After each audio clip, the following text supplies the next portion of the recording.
আমার নবী তাইবের জমিনের মায়েরে সবচেয়ে কষ্ট নবী পেয়েছেন। মা আয়েশা সিদ্দিকা বলেন, আমার সাথে নবী চোখের পানি ছেড়ে দুঃখ প্রকাশ করে বলেছেন, আয়েশা রে, তাইবের জমিনের মায়ের কথাও আমি রাসূল ভুইলা যাই রে, যখন আমার গুনাহগার উম্মতের কথা মনে হয়ে যায়। আমার নবী উম্মতের ব্যথায় এত ব্যথিত ছিলেন। কেন আমরা কারবালায় যাব? কারবালার কারণ কোত্থেকে আসলো?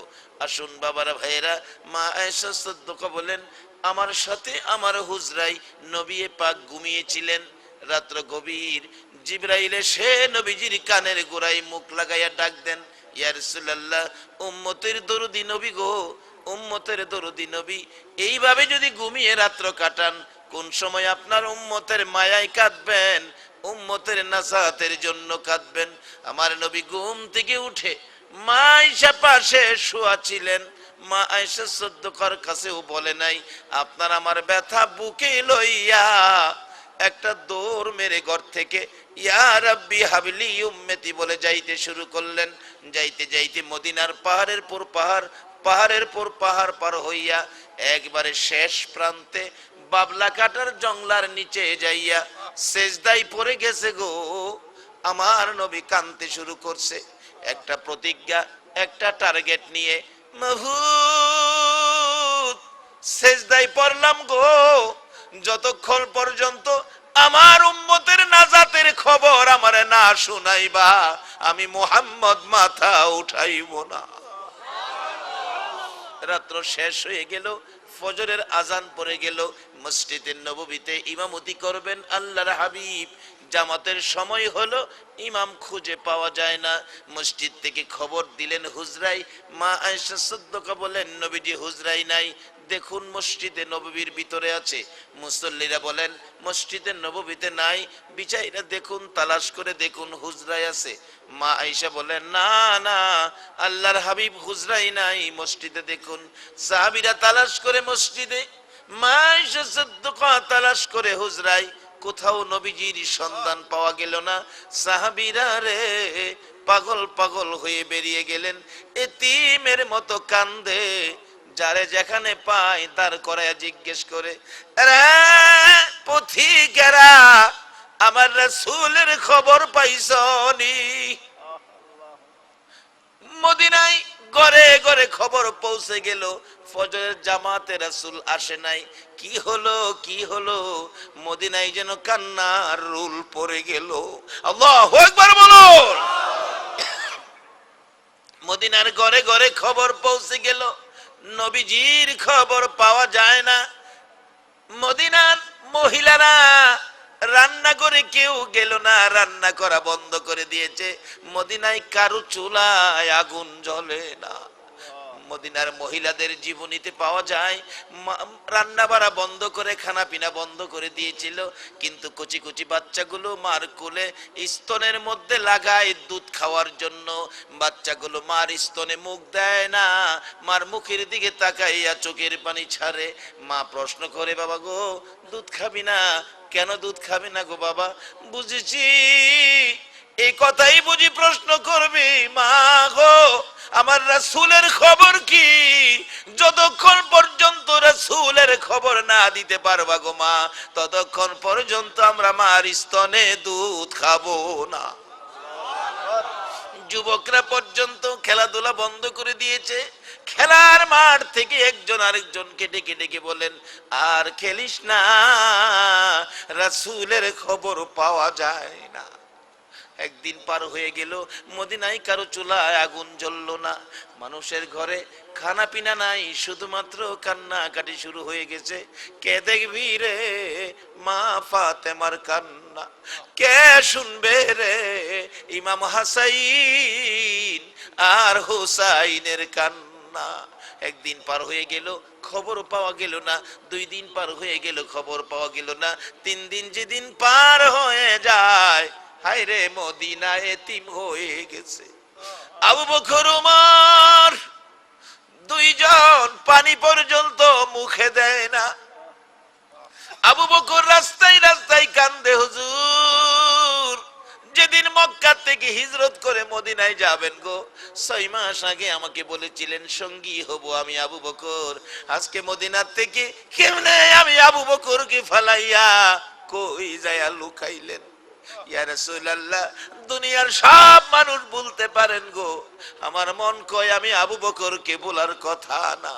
দুইজন ঘুরতে ঘুরতে যাইতে যাইতে দেখি এক পাহাড়ের প্রান্তে অনেকগুলি রাখাল কি যেন কানাকানি করে পরামর্শ করে অবশেষে বকরি বেড়া বকরি দুম্বাকে লাঠি দিয়ে আঘাত করতেছে এখান থেকে সরিয়ে নেওয়ার জন্য। আবু বকর দেখে ডাকতেছেন, রাখালেরা রে, কোন অপরাধে বেড়া বকরি দুম্বারে মারতেছস? একটা ব্যথাই মনে মানে না। আজকে 3 দিন পার হতে চলছে রে, আমার রাসূল 2 নয়নে দেখি না। এরে রাখালেরা, কোন অপরাধে মারস?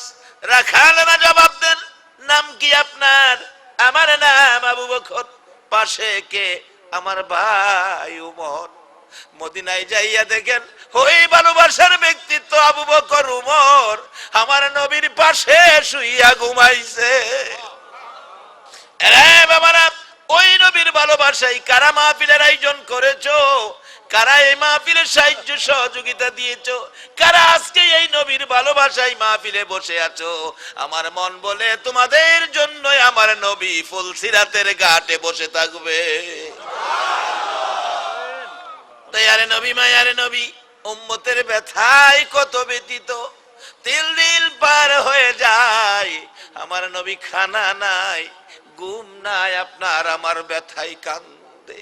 আর এই উম্মতের কান্ডার নবী রহমতের ভান্ডার। বলুন, উম্মতের কান্ডার নবী। নবী বিনে রোজ হাসরে কে করিবে পার? নবী বিনে রোজ পার। উম্মতের কান্ডার নবী রহমতের ভান্ডার। উম্মতের কান্ডার নবী। যাইয়া দেখো মদিনাতে কান্দে নবী রোজা পাকে। যাইয়া দেখো মদিনাতে কান্দে নবী রোজা পাকে। মাফ করিয়ে দাও গো খোদা উম্মত গুনাহগার। মাফ করিয়ে দাও গো খোদা উম্মত গুনাহগার। উম্মতের কান্ডার নবী রহমতের ভান্ডার। উম্মতের কান্ডার নবী। উম্মতের কান্ডার নবী, দয়ার সাগর নবী। 3 দিন পার হয়ে যেগুলো একটু সময়ের জন্য নবী মাথা উঠায় না, সেজদায় পড়ে কান্দে। আবু বকর ডাকে, ও রাখালেরা, রাখালেরা রে, কোন অপরাধে বেড়া বকরি দুম্বাগুলো নিরীহ প্রাণী, তারা কোনো দোষ করে নাই, এইভাবে কেন তোমরা মারতেছো? রাখালেরা জবাব দেন, রে আবু বকর, ও ভাই উমর, শোনো কোন দুঃখে আমরা মারি। আজকে 3 দিন পার হয়ে যায় রে, আমাদের বেড়া বকরি দুম্বাগুলো ওই পাহাড়ের পাশে একটা সোনার পুতুল, একটা নূরের পুতুল সেজদায় পড়ে উম্মতি উম্মতি বলে কাঁদতেছে। রে আবু বকর উমর, মনে বড় দুঃখ রে, এই লোকটারে দেখলে বড় মায়া মায়া লাগে রে। আমাদের বেড়া বকরি দুম্বাগুলো ওই লোকটার দিকে তাকাইয়া 3 দিন পর্যন্ত কান্দে রে, ঘাস পানিতে মুখ লাগায় না। আজকে লাঠি দিয়ে প্রহার করতেছি, আঘাত করতেছি এখান থেকে সরিয়ে নেওয়ার জন্য। এরে আবু বকর উমর, বেড়া বকরি দুম্বাগুলো আমাদের হাতে লাঠির মার খাইতে রাজি রে, এই লোকটাকে সাইরা যাইতে রাজি না। আবু বকর একটা চিৎকার মারলেন, রে ওমর, যার মায়ায় বেড়া বকরি দুম্বা কান্দে রে, আমাদের রাসূল ছাড়া কেউ হবে না। একটা দৌড় দিয়ে যাইয়া দেখে আপনার আমার নবী, এতিম নবী, উম্মতের দরদি নবী সেজদায় পড়ে কাঁদতে কাঁদতে জমিন বাসতেছে। আবু বকর পাশে দাঁড়াইয়া ডাক দিলেন, ইয়া রাসূলুল্লাহ, আর কাঁদবেন না, বুঝেছি উম্মতের ব্যথায় কান্দেন, উম্মতের মায়ায় কান্দেন। হুজুর, আপনার উম্মতের জন্য আমি আবু বকরের তামাম জিন্দেগির নেকি দিয়ে দিলাম। তারপরও নবী মাথা উঠায় না। আল্লাহর পক্ষ থেকে উম্মতের নাজাতের খবর না পাওয়া পর্যন্ত আমার নবী মাথা উঠাবে না। ওমর বলেন, ইয়া রাসূলুল্লাহ, আমি ওমরের তামাম জিন্দেগির নেকি আপনার উম্মতের জন্য দিয়ে দিলাম, তারপরও নবী মাথা উঠায় না। দুইজন পরামর্শ করে, এরে ওমর, কেমনে রে রাসূলকে মদিনায় নিব? ওমর বলেন, ভাই আবু বকর, আমি একটা ঘটনা জানি, এটা ব্যবহার করলে তাকে নেওয়া যাবে। কি ঘটনা? এরে ওমর, আমি নিজে দেখেছি আমার নবী মসজিদে নববীর বারিন্দায় বসা ছিল। নবীজির আদরের দুই নাতি ইমাম হাসাইন আর হুসাইন দুইজন দৌড়াইয়া যাইয়া নবীজির গলায় ধরে ডাকতেছে, নানা গো, আমরা দুই ভাইকে একটা ঘোড়া কিনা দাও গো নানা। মদিনার ছেলেরা ঘোড়া দৌড়ায়, আমরা দুই ভাইকে একটা ঘোড়া কিনা দাও গো নানা। নবীজি ডাকতেছেন, ও নাতি দয়, ঘোড়া কোত্থেকে কিনে দিব? আমার কাছে পয়সা নাই, তাহলে আমরা ঘোড়া দৌড়াবো নানা। কই পাবো ঘোড়া? রে আবু বকর, আমি দেখেছি আদরের নাতি দয়কে খুশি করার জন্য আমার নবী ঘোড়ার অভিনয় করে হামাগুড়ি দিয়েছে। দুই ভাই নবীজির পিঠ মোবারকে চড়ে বসেছে। আমার নবী একবার মসজিদে নববীর উত্তর দিকে যায়, দক্ষিণ দিকে যায়। হুসাইন ডাক দিছে সামনের থেকে, নানা গো, বড় সুন্দর লাগতেছে গো নানা। ও নানা, মদিনার ঘোড়াগুলো ডাক দিতে শুনেছি, তুমি একটা ডাক শোনাও না গো নানা। ইমাম হুসাইন ডাক শুনতে চাইলে আমার নবী নাতিকে খুশি করার জন্য ঘোড়ার মতো একটা ডাক পর্যন্ত দিয়েছে। হাসাইন বলেন, নানা গো, বড় সুন্দর লাগে গো নানা, আর একটা ডাক আমরারে শোনাও না।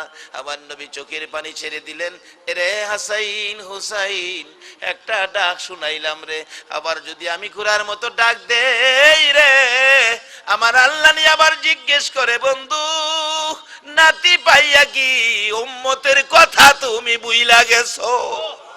না না, আর আমি ডাক দিব না। এইভাবে আমি দেখেছি নাতিদয়কে খুশি করার জন্য নবী এই অভিনয় করেছে। আমার মন কয় আমি উমর বলতে পারি, ওই হাসাইন আর হুসাইন যদি নানা নানা কইয়া ডাক মারে রে, আমার নবী মাথা উঠাইয়া মদিনায় যাবে। লম্বা ঘটনার সংক্ষেপ, দুইজন মিলে রওনা হলেন মদিনায়। রাস্তার মধ্যে হযরতে আলীর সাথে সাক্ষাৎ। আলী রে, রাসূলের খবর পাইছি রে, হাসাইন আর হুসাইন সারা আনা যাবে না। উম্মতের মায়ায় নবী কান্দে রে, চোখের পানিতে মাটি ভিজতেছে। দুরূদ শরীফ পড়ুন, আল্লাহুম্মা সাল্লি আলা সাইয়্যিদিনা মুহাম্মদ নাবিয়ানা শাফিয়ানা মাওলানা মুহাম্মদ। আল্লাহুম্মা নাবিয়ানা শাফিয়ানা মাওলানা। আরে সবাই গেল নবীর বাড়ি, আমরার যাওয়া হলো না। সবাই গেল নবীর বাড়ি, আমরার যাওয়া হলো না। নূর নবীকে না দেখায়া কবর দেশে নিও না। আল্লাহুম্মা সাল্লি আলা সাইয়্যিদিনা মুহাম্মদ নাবিয়ানা শাফিয়ানা মাওলানা মুহাম্মদ। আল্লাহুম্মা সাল্লি আলা সাইয়্যিদিনা বালাগাল উলা বিকামালিহি কাশাফাদ দুজা বিজামালিহি আসনাত জামিউ খিসালিহি সাল্লু আলাইহি। দুইজনে মিলে আলীকে প্রশ্ন করলেন, যাইস না, হাসাইন হুসাইন ছাড়া রাসূল আসবে না, উম্মতের জন্য কান্দে। বলুন কার জন্য কান্দে? সবাই বলুন। আজকে সেই নবীর উম্মত, সেই নবীর পক্ষে যদি যাইতে পারেন, একটা ফোঁটা চোখের পানিও বৃথা যাবে না। এক একটা ফোঁটা চোখের পানি উসিলা করে কোটি কোটি উম্মতকে আমার আল্লাহ মাফ করে দিবেন।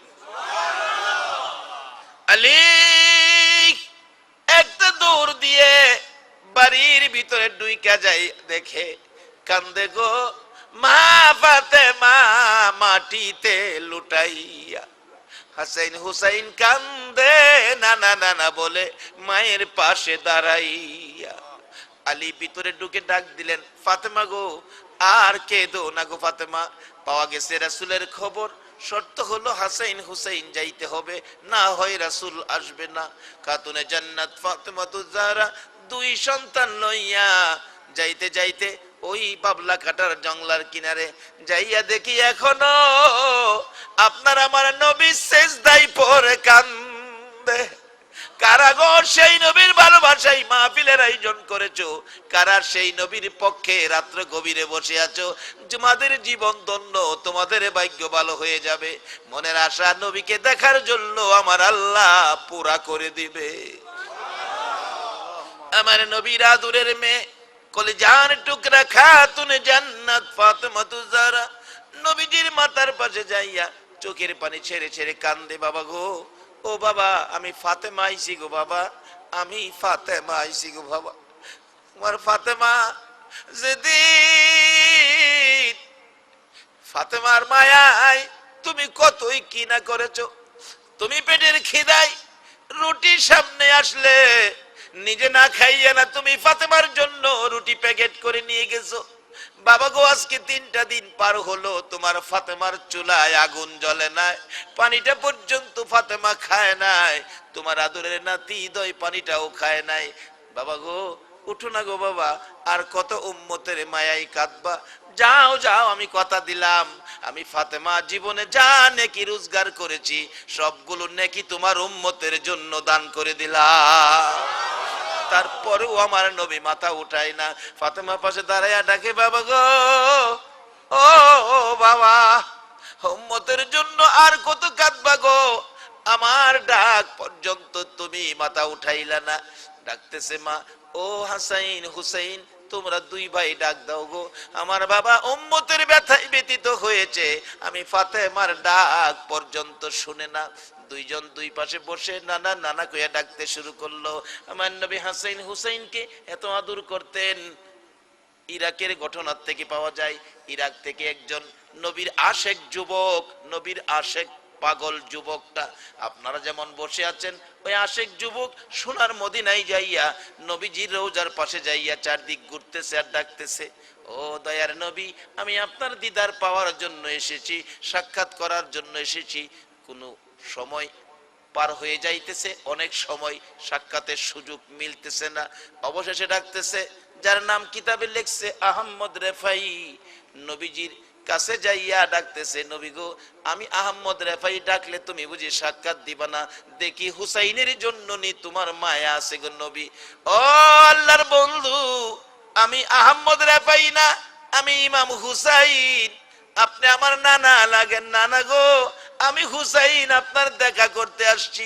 আহমদ রেফাই হুসাইনের অভিনয় করে নানা কইয়া ডাক দিলে, হুসাইনের প্রতি ভালোবাসায় আমার নবী এই পর্যন্ত হাত বাহির করে দিয়েছে।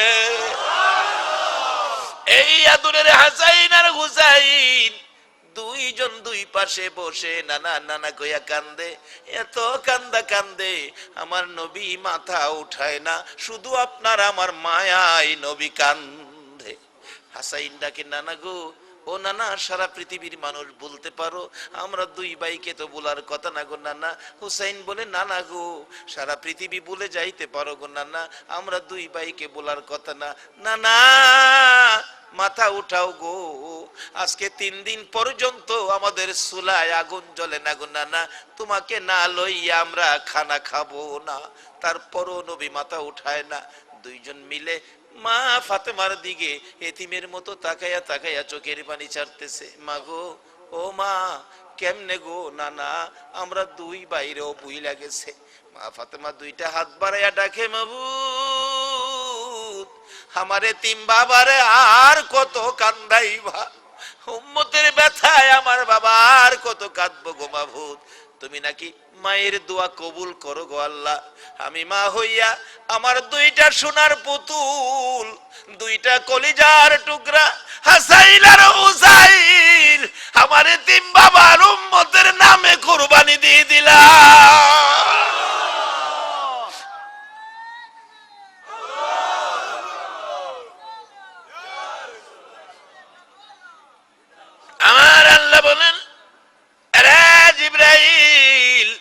আমি মায়ের দোয়া কবুল করেছি রে। যায় আমার বন্ধুর কানে খবর দে, বন্ধুর আর কানতে হবে না। হাসাইন আর হুসাইনের কুরবানির বিনিময় আমার বন্ধুর উম্মতের জীবনের গুনাহ মাফ করে দিয়েছি।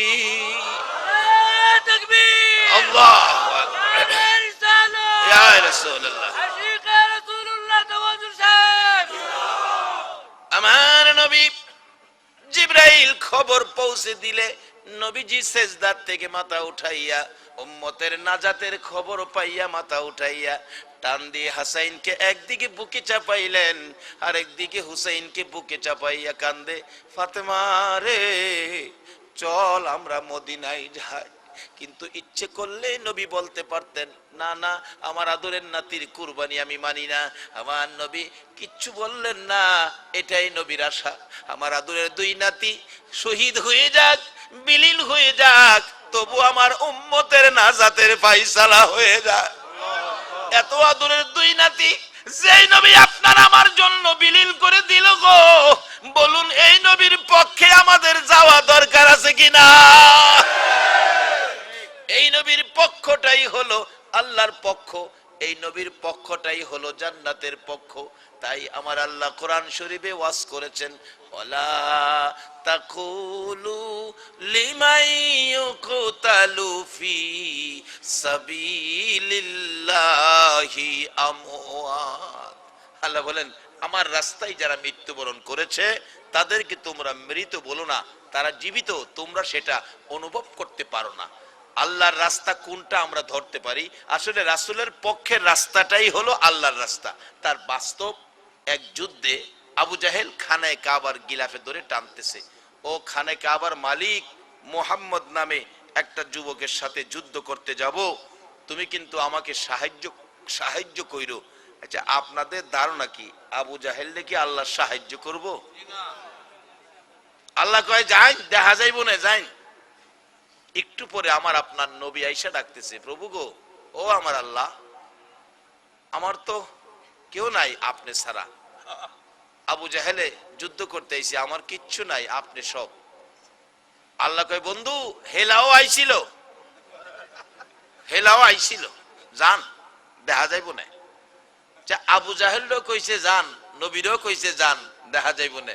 আচ্ছা এখন আপনারা ফাইসালা দেন, দুইজনের মধ্যে আল্লাহর সাহায্য কে পাবে?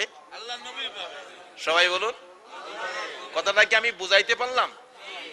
আল্লাহর পক্ষের সাহায্যের বাজেটটা কে পাবে? তাহলে বুঝা গেল যাকে সাহায্য দিবে এটাই হলো আমার আল্লাহর পক্ষ, এটাই আল্লাহর পক্ষ। এই নবীর পক্ষ নিয়ে যারা মৃত্যুবরণ করেছে এটাই হলো আল্লাহর রাস্তায় মৃত্যুবরণ করা। আল্লাহ সরাসরি আসবে না আপনাকে পক্ষ বুঝাইতে। আল্লাহ বলছে আমার পক্ষ হলো আমার হাবিব, আমার হাবিবের পক্ষে যারা, কোরআন শরীফে বলেছে ওমা ইউতিইর রাসূলা ফাকাদ আতা আল্লাহ, তোমরা আমার রাসূলের কথাগুলি মানো, তাইলেই হবে আমি আল্লাহর কথা মানা। রাসূল জীবনে কোনোদিন বানায়া বলে নাই আমি আল্লাহ যা বলাইছি তাই রাসূল বলছে। রাসূলের কথা মানলে যদি আল্লাহর কথা মানা হয়, রাসূলের পক্ষে জীবন দেওয়াটাও হবে আল্লাহর পক্ষে জীবন দেওয়া। এবার কুরবানি মঞ্জুর হলো হাসাইন হুসাইন, অনেক লম্বা ঘটনা, আমি সংক্ষেপ করে শুধুমাত্র আজকে দাওয়াত যে রাখছি এটা প্রমাণের জন্য, ওয়াজ করার সময় আমি দিতে পারলাম না বলে দুঃখিত। যাই হোক, অন্য সময় আসলে আল্লাহ চাইতে আমি আলোচনা করব। তবে কারবুলা বড় মর্মান্তিক ঘটনা, এই কারবুলার পক্ষে যদি কেউ সময় দিয়ে বসতে পারেন আপনার জীবন ধন্য, হুসাইনের পক্ষে যদি কেউ সময় দেন আপনার জীবন ধন্য। তার বাস্তব ওমর ফারুক রাদিয়াল্লাহু তাআলা যখন মদিনার শাসক রাষ্ট্রপতি, ওমরের ছেলে রাষ্ট্রপতির ছেলে আর ইমাম হুসাইন দুইজন এক পর্যায়ে খেলার মাঠে, হুসাইন ছোট, ওমরের ছেলেও ছোট, এক পর্যায়ে কোন কথার উপর রাগ হয়ে রাষ্ট্রপতির ছেলেরে তো গালি দিয়ে বইছে, গোলামের বাচ্চা গোলাম।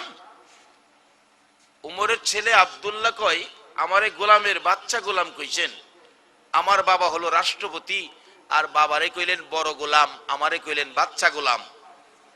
দাঁড়ান, মজা বুঝাইতেছি, বাবারে জানাই যে বাবা উমর বাগেরে বিচার করতে পারে। হুসাইন কই যা তোর বাবারে কইস যা। বাড়িতে গিয়ে বলছে বাবা আপনি উমর বাগের বিচার করতে পারেন না? হ পারি তো। হুসাইন আমারে কইছে গোলামের বাচ্চা গোলাম, আপনি বড় গোলাম আমি বাচ্চা গোলাম, এই বিচারটা আপনার করতে হবে। ওমর কয় বাবা আব্দুল্লাহ রে, যার বিরুদ্ধে বিচার দিছস বাগের বিচার করা সহজ, কিন্তু এ হুসাইনের বিচার করা সহজ না। আব্দুল্লাহ আমি দেখেছি আমার রহমতের নবী কত মায়া করতেন।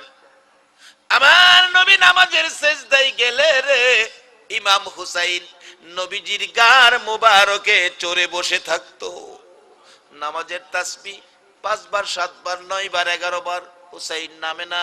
নবীজি চাইছিলেন হুসাইনকে গার থেকে টান দিয়ে নামাবেন, কারণ আল্লাহ নিয়ে আবার প্রশ্ন করে বন্ধু গো নাতি পাইয়া কি আমি আল্লাহর কথা ভুলে গেছো? এই জন্য চাইছিলেন টান দিয়ে নামাবেন। আমার আল্লাহ বলেন জিবরাইল রে আমার বন্ধুর কানে খবর পৌঁছায়া দে, হুসাইন আমার বন্ধুর গার মুবারকে বসে আছে রে জিবরাইল, আমার বন্ধুর কানে খবর দে। এই অবস্থাটা আমি আল্লাহর কাছে বড় সুন্দর লাগতেছে। যতক্ষণ পর্যন্ত হুসাইন ইচ্ছে করে গার থেকে না নামবে রে ততক্ষণ পর্যন্ত আমার বন্ধু যেন সেজদায় পড়ে থাকে। আমার আল্লাহ নিজে এত মায়া করতেন ইমাম হুসাইনকে। আজকে কারবালার জমিনে নির্মম ভাবে এজিদি সৈন্যরা 6 মাসের শিশু আলী আসগর সহ নির্মম ভাবে কারবালায় জীবন দিল শুধুমাত্র আপনার আমার নাজাতের জন্য। আরে রক্তে লালে লাল হইল কারবালার ময়দান, বলুন রক্তে লালে লাল হইল শহীদ হলো ইমাম হুসেন নবীর জানের জান, শহীদ হলো ইমাম হুসেন নবীর জানের জান, রক্তে লালে লাল হইল কারবালার ময়দান, হায়রে রক্তে লালে লাল হইল। দুধের শিশু আলিয়াস করে পানি চাইলো মায়ের দ্বারে, দুধের শিশু আলিয়াস করে পানি চাইলো মায়ের দ্বারে, পানি পানি বলে সে যে দিয়ে গেল প্রাণ, পানি পানি বলে সে যে দিয়ে গেল প্রাণ, রক্তে লালে লাল হইল কারবালার ময়দান, হায়রে রক্তে লালে লাল হইল। বলতেছিলাম হুসাইনের প্রতি উমরের কত মহব্বত ছিল। বাগের বিচার করতে পারবো রে আব্দুল্লাহ, হুসাইনের বিচার করা সম্ভব নয়। না না আমি মানি না, বিচার করতে হবে। ফিনফিনি বিনবিনি সহ্য করতে পারে না বিদায় তারিখ দিয়েছেন জুমার দিন বিচার হবে হুসাইনের।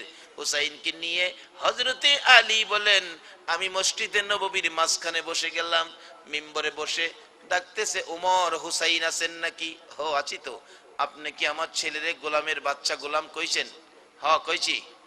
হযরত আলী দাঁড়াইছে। ওমর বাচ্চাদের ব্যাপার এটা বাদ দিলে হয় না। ওমর বলেন আলী আপনি বসেন। আমার বাবারে বসাই দিলেন। হুসাইন দাঁড়াইছে। ওমর কি বলবেন বলেন।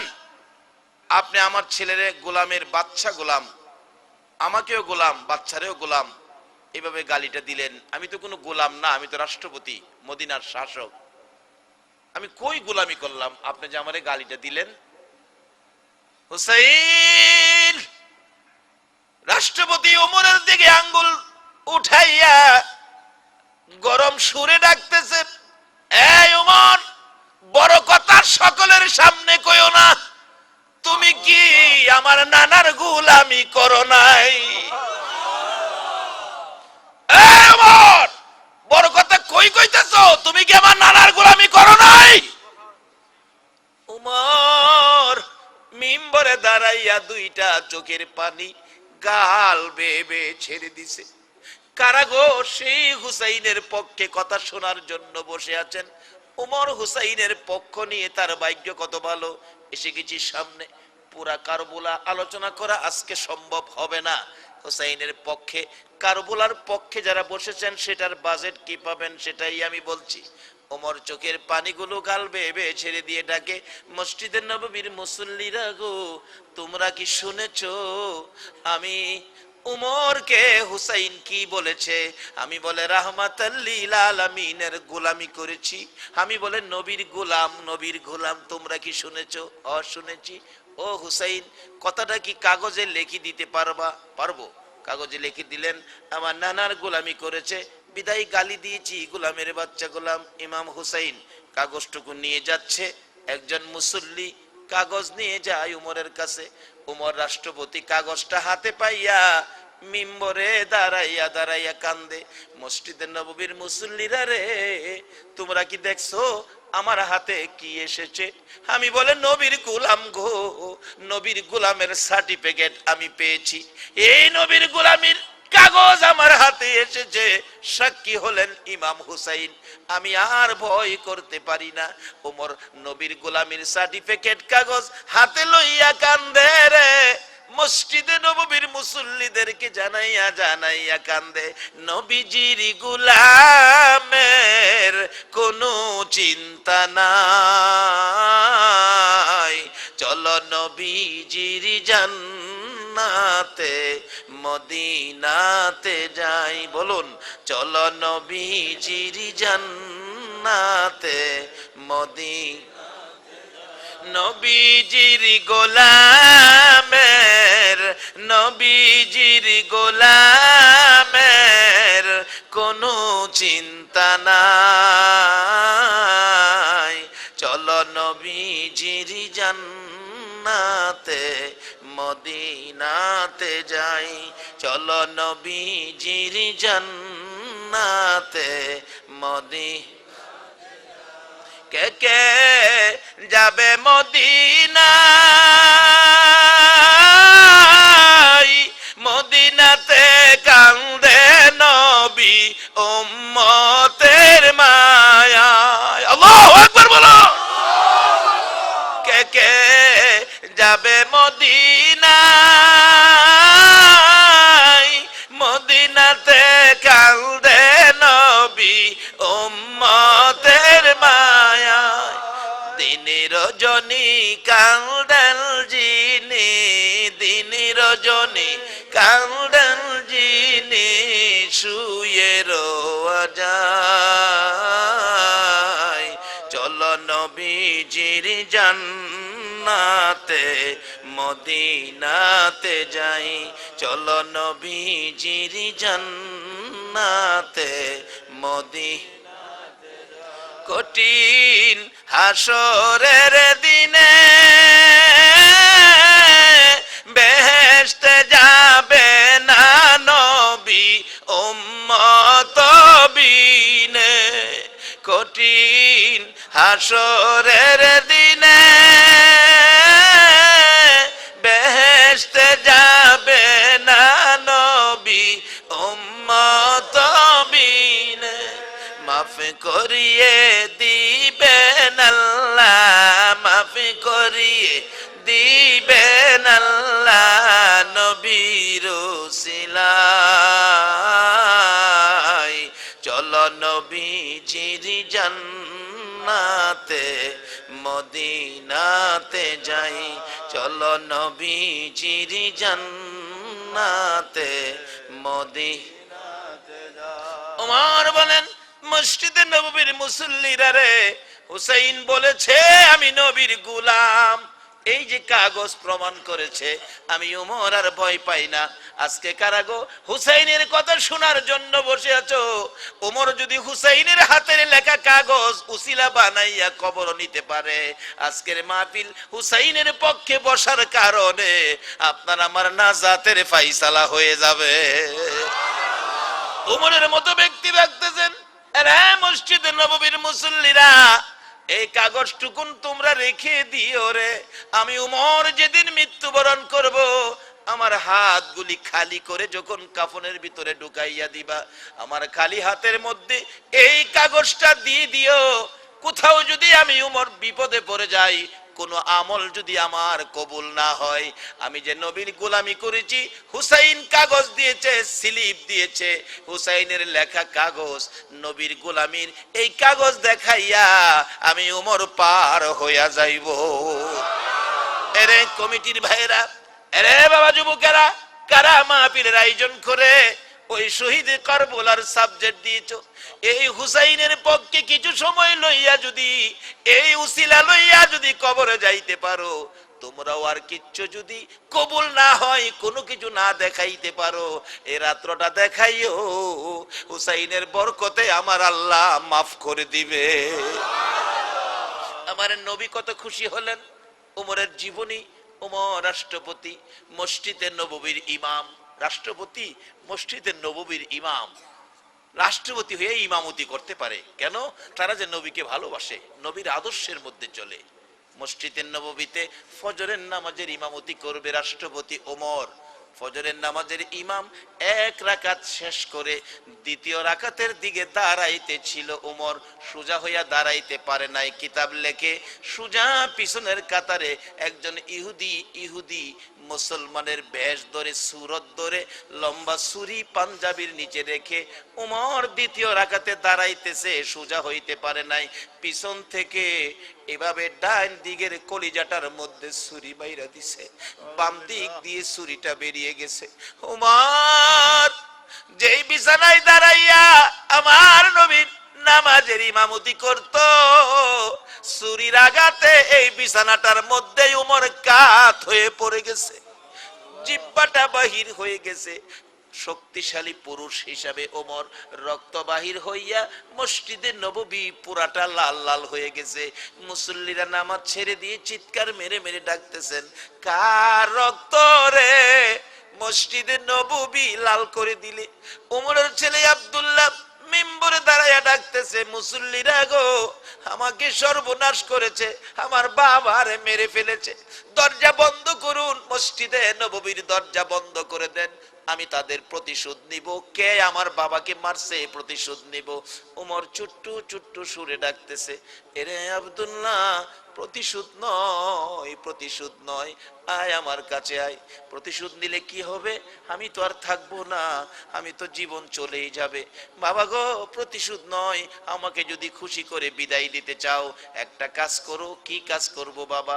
যাও মা আয়েশা সিদ্দিকার কাছে যাইয়া দেখো, আমার নবীর পাশে আমার ভাই আবু বকর ঘুমাইছে, আর এক পাশে কিছু জায়গা খালি আছে রে আব্দুল্লাহ, আমি ওমরের পক্ষ থেকে যাইয়া বলো আমাকে ছুরি মারছে, আমি বিদায় হয়ে যাব। মা আয়েশার কাছে নবীর পাশে শোয়ার জন্য একটুখানি জায়গা, আমি ওমরের জন্য ভিক্ষা চাও রে বাবা, ভিক্ষা চাও। একটু জায়গা যদি নবীর পাশে শোয়ানোর জন্য আনতে পারো, আমি ওমর খুশি হইয়া বিদায় হব, আমি যে নবীর পাশে থাকতে পারবো। প্রতিশোধ চায় না, প্রতিবাদ করে না, নবীর পাশে যাইতে চাই। আজকে কারা এই মায়া দিয়ে আমার নবীর আলোচনা শোনার জন্য বসে আছো গো? আমার মন বলে মদিনায় যদি যাইতে নাও পারো, বাংলার জমিনে শুয়ে গেলে আমার নবী মদিনার থেকে এসে বাংলার জমিনে তোমার সাথে দেখা করে যাবে। মা আয়েশা সিদ্দিকার কাছে প্রস্তাব রাখলে মা আয়েশা বলেন, এরে আব্দুল্লাহ, মনে বড় আশা ছিল রে, আমি আয়েশা নবীজির পাশে শুইব, যেহেতু আরেক পাশে আমার বাবা আব্দুল্লাহ, আমার বাবা আবু বকর সিদ্দিক রাদিয়াল্লাহু তাআলা ঘুমিয়েছে। মনে বড় আশা ছিল বাবা এক পাশে, আমি শুইব আরেক পাশে। তোমার বাবা ওমর আবদার করেছে, দরখাস্ত করেছে, আমি কি বলবো? আমি যদি নিষেধ করি, হয়তো নবী বলবে, আয়েশা গো, আমার উমরে জায়গা দিলি না, ভিক্ষা চাইলো ভিক্ষা দিলি না, হয়তো প্রশ্ন আয়েশা যাবে। আমি নবীজির কাছ থেকে ফয়সালা নিয়ে আসি, তুমি অপেক্ষায় থাকো। মা আয়েশা সিদ্দিকা বলেন, আমি নবীজির রওজার পাশে যাইয়া চোখের পানিগুলো ছেড়ে ছেড়ে ডাকলাম, ইয়া রাসূলুল্লাহ, আপনার উমর আপনার পাশে থাকতে চাই। আমি আয়েশার ইচ্ছা ছিল আমি আপনার পাশে থাকবো। নবী গো, আপনি ফয়সালা দেন, আপনার পাশে আমি থাকবো না উমর থাকবে। আমার নবী রওজা পাকের ভিতর থেকে ডাকতেছে, আয়েশা, অনুমতি দে রে, আমার উমর আমার পাশে থাকবে। ভালোবাসা দিলেও আমার নবীর ভালোবাসা পাওয়া যায়। আমার নবী হুসাইনকে কুলে লইয়া ডাকতেন, হুসাইন তুমি আমার, আমি তোমার। তোমাকে যে কষ্ট দেয় সেই যেন আমি রাসূলকে কষ্ট দেয়। কষ্ট যদি রাসূলের গায়ে লাগে, বলুন হুসাইনকে ভালোবাসা দিলে আমার নবী খুশি হবে কিনা? আমার নবী ডাকতেছেন, আয়েশা গো অনুমতি দে গো, আমার উমর আমার পাশে থাকবে। এই অনুমতি লইয়া উমরের কাছে যাইয়া দেখে উমরের জ্ঞান হারা হয়ে গেছে, রক্ত ঝরতে ঝরতে সমস্ত শরীর দুর্বল, চোখ খুলে না, একবারে চোখ বন্ধ। পাশে বসে আছে হযরত আলী রাদিয়াল্লাহু তাআলা, চোখের পানি ছেড়ে ছেড়ে ডাকতেছে, আরে ভাই ওমর, তুমি তো বিদায় হতে চলেছো, এইভাবে সব বিদায় হয়ে যাচ্ছে, তুমিও বিদায় হতে চলেছো। ও ভাই ওমর, আমি আলী তোমার কাছে দুইটা কথা শুনতে চাই। ও ভাই উমর, দুইটা কথা নসিহত পূর্ণ আমাকে শোনায়া যাও, এই বিদায় মুহূর্তে আমি আলী শুনতে চাই। কিছুক্ষণ পর হযরতে উমর দুইটা চোখ খুলে হযরত আলীর দিকে তাকাইয়া চোখের পানিগুলো জর্জর করে ছেড়ে দিলেন। ঠোঁট দুইটা কাঁপতেছে, নড়তেছে, কি যেন বলবেন। আলী বলেন, আমি মুখের কাছে কানটা নিলাম। এ ভাই উমর, কি বলতে চাও বলো। ও ভাই উমর, বলতে চাও বলো। হযরত উমর বলতেছেন, আলী রে, আলী, বিদায় মুহূর্তে আমি উমরের কাছ থেকে দুইটা কথা শুনতে চাইলি। আমার কাছ থেকে কথা শোনার আগে আমি উমর তোমার কাছে একটা কথা শুনতে চাই। রে আলী, আমি নবীর আদর্শের, নবীর পছন্দের জামাত আদায় করতেছিলাম রে। এক রাকাত নামাজ শেষ করার পর আমাকে ছুরি মারছে রে আলী, আমি দ্বিতীয় রাকাত নামাজ আদায় করতে পারলাম না। রে আলী, আমার কানে কানে বলে দে, ফজরের নামাজের সময় আসেনি রে আলী, আমার ওই বাকি রাকাত নামাজ আদায় করে কবরও যাইতে পারবো নি। কি আদর্শ, কি সুন্দর সিস্টেম। কবর যাওয়ার আগে আলীর কানে পৌঁছে দিয়ে গেলেন। বাবারা, এই নামাজ যদি আমরা ছেড়ে দেই নবী কষ্ট পাবে। এই হুসাইনকে যদি ভালোবাসা দিতে চাই, হুসাইন নিজেও নামাজ আদায় করেছে। যেদিন কারবালার জমিনে মারতে মারতে তীরের আঘাত, বল্লমের আঘাতে সমস্ত শরীর হুসাইনের লাল লাল হয়ে গেছে, শেষ পর্যন্ত জুমার দিন শুক্রবার জমিনে পড়ে গেলে গলায় ছুরি চালাইয়া দেওয়ার আগ মুহূর্তে বলেছিলেন, এরে সীমার, আমার নানা বলেছে তুই আমার গলা কাটবি রে। আজকে জুমার দিন শুক্রবার, আমাকে 2 রাকাত নামাজ পড়ার সুযোগ দিবিনি। আমি জুমার নামাজ বাদ দিয়ে, জুমার নামাজ আদায় না করে আমি হুসাইন কবরও যাইতে চাই না। মানুষ কলঙ্ক করবে, হুসাইন নবীর নাতি হইয়া জুমার নামাজ পড়ে নাই, এই কলঙ্ক আমি নবীর আদর্শে আনতে চাই না। রে সীমার, 2 রাকাত জুমার নামাজের সময় দিবিনি। হুসাইন সমস্ত শরীরে রক্তাক্ত, জীবন বাহির হওয়ার মুহূর্তে 2 রাকাত জুমার নামাজে দাঁড়াইয়া জুমার নামাজ শেষ করে তাশাহুদের মধ্যে বসে তাশাহুদ পড়তে পড়তে শেষ করার আগ মুহূর্ত প্রত্যক্ষদর্শীরা বলেন, আমরা দেখেছি হুসাইন তাশাহুদের মধ্যে বসা, এই যদি সৈন্যরা নামাজের ভিতরে 70 থেকে 72টা তীর হুসাইনের কলিজায় লাগাইয়া দিছে। আরে রক্তে লালে লাল হইল কারবালার ময়দান, বলুন রক্তে লালে লাল হইল শহীদ হলো ইমাম হুসেন নবীর জানের জান, শহীদ হলো ইমাম হুসেন নবীর জানের জান, রক্তে লালে লাল হইল কারবালার ময়দান, হায়রে রক্তে লালে লাল হইল। দুধের শিশু আলিয়াস করে পানি চাইলো মায়ের দ্বারে, দুধের শিশু আলিয়াস করে পানি চাইলো মায়ের দ্বারে, পানি পানি বলে সে যে দিয়ে গেল প্রাণ, পানি পানি বলে সে যে দিয়ে গেল প্রাণ, রক্তে লালে লাল হইল কারবালার ময়দান, হায়রে রক্তে লালে লাল হইল।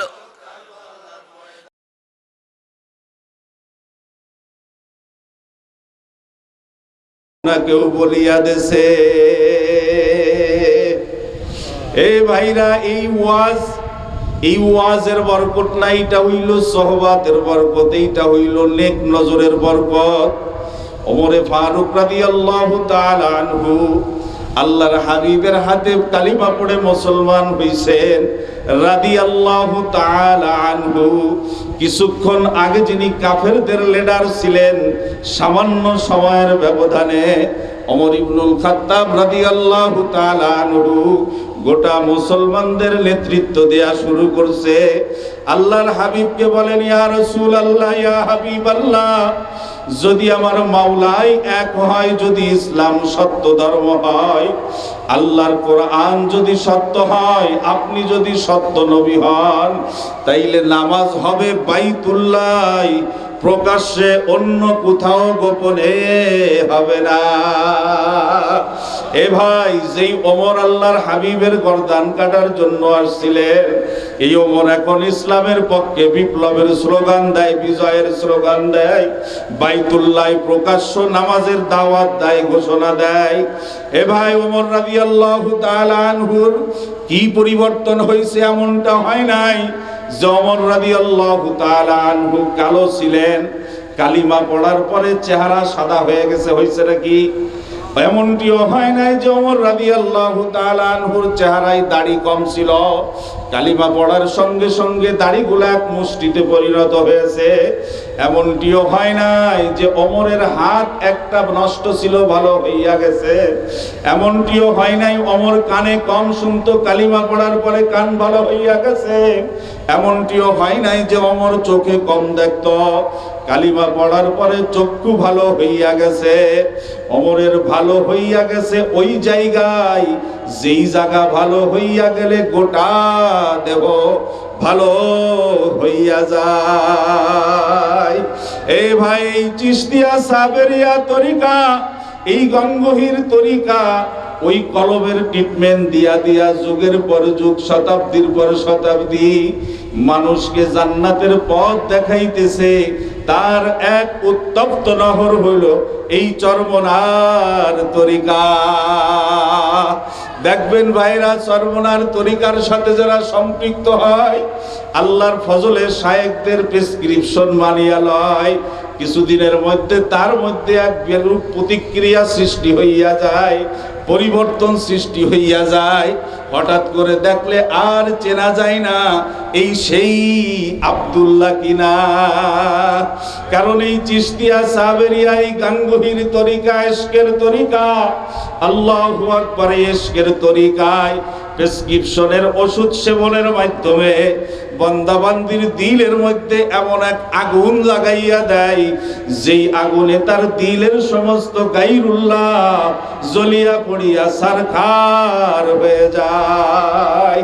মন্দে ইল্লাল্লাহ বাকি জুমলারা মারহাবা আয় ইশক শিরকাত সুজরা।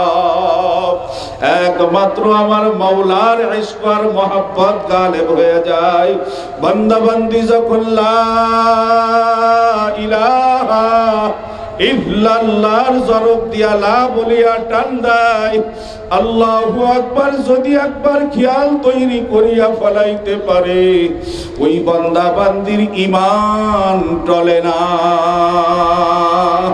এ ভাই, আমার মাওলার কাছে শুকরিয়া আদায় করো যে আমার মাওলা এই ফিতনার জামানায়, এই ফাসাদের জামানায়, এই প্রতারণার জামানায়, এই ধোঁকাবাজির জামানায় এমন এক জামাতের মধ্যে আমাদেরকে শামিল করছে, যেই জামাতে শামিল না হইতে পারলে হয়তোবা আমরা গোমরাহির দিকে চলিয়া যাইতাম। এজন্য ভাইরা সকলকে হাতে পায়ে ধরিয়া দাওয়াত দেয়, যেই সমস্ত ভাইরা আমরা চরমনার ময়দানে যাই নাই, চরমনার ময়দানে গিয়া মাহফিলে অংশগ্রহণ করি নাই, আমরা এখন থেকে নিয়াত করি এই তরিকার সহবতে, শায়েখদের সহবতে, আহলুল্লাহদের সহবতে ইনশাআল্লাহ আমরা আগামীতে চরমনার মাহফিলে সংযুক্ত হব। কে কে রাজি আছি একটু আল্লাহু আকবার করে হাত উঠাই। আল্লাহ তুমি কবুল করিয়া নাও। আর যারা আমরা এই তরিকার সাথে সম্পৃক্ত আছি, বাইরে এই তরিকার থেকে যদি ফায়দা হাসিল করতে হয়, আত্মশুদ্ধি যদি হাসিল করতে হয়, শায়েকের 5 ঔষধ 3 সবক আর 3 শর্ত না মানলে কিন্তু কোনো ফায়দা হবে না। আজকে আল্লাহর কুতুবের সন্তান আমাদের শায়েকে চরমনায় চূড়মন কাটিয়া গমন করছে। আমাদের নসিব ভালো, আমরা তার সহবাত গ্রহণ করব, বয়াত গ্রহণ করব, ইস্তেগফারে সম্পৃক্ত হব। খবরদার খবরদার, আখেরি মোনাজাত না করিয়া আমরা কেউ যেন না উঠি। আল্লাহ পাক রব্বুল আলামিন আমাদের সকলকে তৌফিক দান করেন। সকলেই বলি আমিন, জোরে বলি আমিন। আপনারা যারা মাঠে এসেছেন, ইতিমধ্যে আপনারা জেনেছেন শায়েখে চরমনাই হযরত জি আমাদের মাঝে উপস্থিত হয়েছেন। হযরত স্টেজের পিছনে স্কুল কক্ষে সাক্ষাৎ প্রদান করতেছেন। আমরা যারা হুজুরের সাক্ষাৎ প্রত্যাশী, আমরা হুজুরের সঙ্গে দেখা করতে পারবো। তবে খেয়াল রাখবো ভাই, কোন প্রকার বেয়াদবি যেন আমার আপনার থেকে জাহের না হয়, কোন প্রকার বেয়াদবি যেন জাহের না হয়। কারণ আল্লাহওয়ালাদের সুদৃষ্টি যেমন কার্যকারী, আল্লাহওয়ালাদের কুদৃষ্টিও কিন্তু ধ্বংসের কারণ। আল্লাহওয়ালাদের কুদৃষ্টিও কিন্তু ধ্বংসের কারণ। এজন্য মহাব্বতের সাথে, ভক্তি এবং শ্রদ্ধার সাথে আমরা সাক্ষাৎ করব, সওয়াবাত নিব, সালাম মুসাফা করব। বিনা প্রয়োজনে আমরা কেউ ইনশাল্লাহ মাহফিল শেষ না করে এখান থেকে উঠব না। অল্প কিছুক্ষণের মধ্যেই আমাদের এশার নামাজের আজান হবে, আজানের পরে ইনশাল্লাহ জামাত হবে। আমরা যারা হুজুরের সাথে সাক্ষাৎ করতে চাই, ইনশাল্লাহ আমরা সাক্ষাৎ করতে পারবো। স্টেজের পেছনে হুজুর স্কুল কক্ষে সাক্ষাৎ প্রদান করছেন। এখন আমাদের যাদের অজু ইস্তেনজার প্রয়োজন, আমরা মেহেরবানি করে অজু ইস্তেনজা সেরে নামাজের প্রস্তুতি গ্রহণ করতে পারি।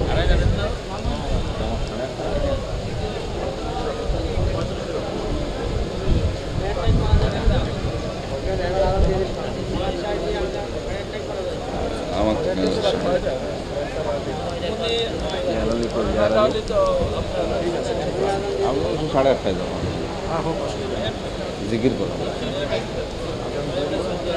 আজান দিয়ে দেন।